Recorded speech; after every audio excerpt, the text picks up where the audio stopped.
घमंडी पंचर वाला। एक गांव में रोहन नाम का एक पंचर वाला रहता था। वो बहुत ही नेक दिल और सच्चा इंसान था। उसके आसपास की पंचर की दुकानों वाले रोहन से चिढ़ते थे। पास की दुकान चंपू की थी। चंपू बहुत ही घमंडी और आलसी इंसान था। वो ग्राहकों से ठीक तरह से बात भी नहीं करता था। वो अपनी अहमियत दिखाने के लिए ग्राहकों को घंटों इंतजार करवाता था, इसलिए कम ही लोग उसके पास आते थे। चंपू के पास स्कूटर वाला आता है। चंपू भाई, मेरे स्कूटर का टायर पंचर हो गया है। अरे पैसे मैं घर पर ही भूल आया हूँ। तुम पंचर लगा दो, मैं पैसे तुम्हें आकर दे दूंगा, ठीक है? मेरी थोड़ी मदद कर दो। ये कोई धर्मशाला नहीं है जो पंचर लगवाओ और चलते बनो। जाओ, पैसे लेकर आओ, तभी पंचर लगाऊंगा। स्कूटर वाला उदास होकर चला जाता है। वो अपना स्कूटर रोहन के पास लेकर जाता है। रोहन भैया, बुरा मत मानना, मैं अपना बटुआ घर पर ही भूल आया हूँ। मेरा स्कूटर पंचर हो गया है। मैं तुम्हें पैसे घर जाकर भेज दूंगा। मेरी मदद कर दो ना। अरे इसमें बुरा मानने वाली क्या बात है। लाओ स्कूटर दो, मैं पंचर लगा देता हूँ। रोहन स्कूटर को पंचर लगा देता है। स्कूटर वाला वहां से चला जाता है। अगले दिन चंपू के पास एक एम्बुलेंस वाला आता है। चंपू, देखो एम्बुलेंस का टायर पंचर हो गया है, जल्दी लगा दो, मुझे हॉस्पिटल जाना है। हाँ हाँ, रुको, लगाता हूँ। चंपू एम्बुलेंस को रोककर फोन पर बातें करने लग जाता है। एम्बुलेंस ड्राइवर के बार बार कहने पर भी वो उसकी एक भी नहीं सुनता और फोन पर लगा रहता है। अरे चंपू, पंचर डालते हो कि नहीं?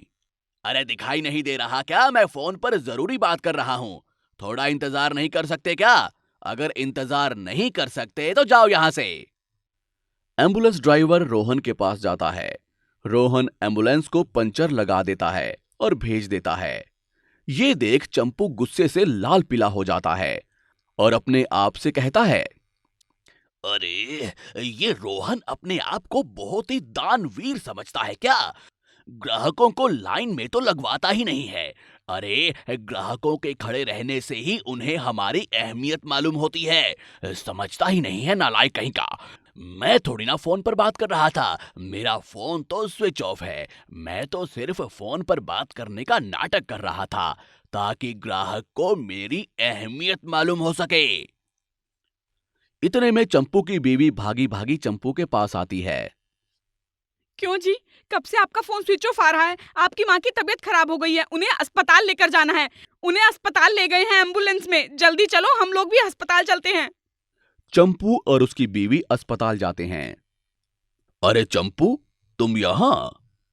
हाँ, वो अभी अभी मेरी माँ को अस्पताल लाए हैं। अच्छा, तो वो तुम्हारी माँ है। अरे चंपू, अगर 5 मिनट की भी देरी हो जाती तो तुम्हारी माँ को बचाना मुश्किल हो जाता।